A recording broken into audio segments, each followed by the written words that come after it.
حضرت عمر رضی اللہ تعالیٰ عنہ کی زندگی کا ایک وصف قرآن کریم کی تلاوت۔ قرآن کریم کی تلاوت ہمہ وقت آپ کا معمول ہوتا تھا، اور آپ کثرت کے ساتھ فرض نمازوں میں بھی قرآن کریم کی تلاوت کرتے، اور تلاوت کے دوران آپ پر رقت طاری ہو جاتی تھی۔ آپ کی کیفیت یہ ہوتی، آپ کی آنکھوں سے آنسو بہنے لگ جاتے، اور بسا اوقات آپ کے رونے کی آواز پچھلی صفوں میں بھی آتی تھی۔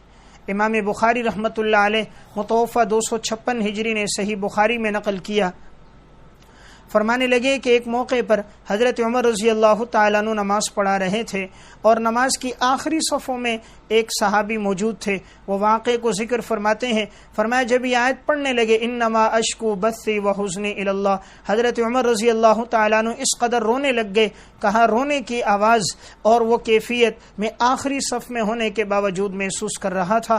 یعنی آپ کی نماز میں یہ کیفیت ہوتی تھی، جب آپ قرآن کریم کی تلاوت کرتے تو آپ پہ رقت طاری ہو جاتی اور آپ کی آنکھوں سے آنسو بہنا شروع ہو جاتے۔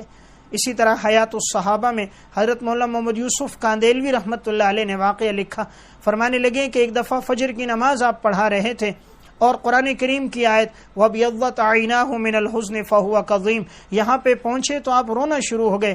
آپ کی حالت ایسی ہو گئی کہ آپ کی آنکھوں سے آنسو بہنے لگ گئے، اور جو آپ کے پیچھے نماز پڑھ رہے تھے انہیں بھی محسوس ہو رہا تھا کہ حضرت عمر رضی اللہ تعالیٰ عنہ پہ رقت طاری ہے۔ تو تلاوت کے وقت یہ آپ کا معمول رہا، جب قرآن پڑھتے آپ کی آنکھوں سے آنسو جاری ہو جاتے، آپ کی آواز میں اللہ نے بڑی کشش رکھی تھی۔ ایک موقع پر جمعے کا خطبہ دے رہے تھے، خطبے کے دوران سورہ تکویر آپ نے پڑھی، اور جب یہاں پر پہنچے علمت نفس ما احضرت اس پر پہنچے تو آپ رونے لگ گئے، اتنا روئے آپ کے لیے خطبہ دینا مشکل ہو گیا۔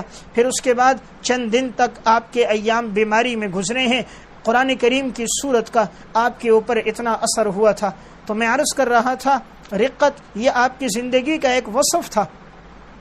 حیات الصحابہ ہی میں ایک واقعہ ہے، فرمانے لگے کہ ایک موقع پر حضرت عمر رضی اللہ تعالیٰ عنہ سورہ طور تلاوت کر رہے تھے، اور سورہ طور پڑھتے گئے قرآن کریم کی تلاوت کرتے گئے۔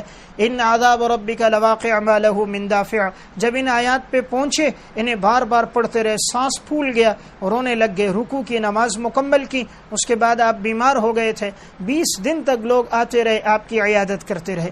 تو میں عرض کر رہا تھا قرآن کریم کی تلاوت کے ساتھ آپ کا ایسا شغف تھا۔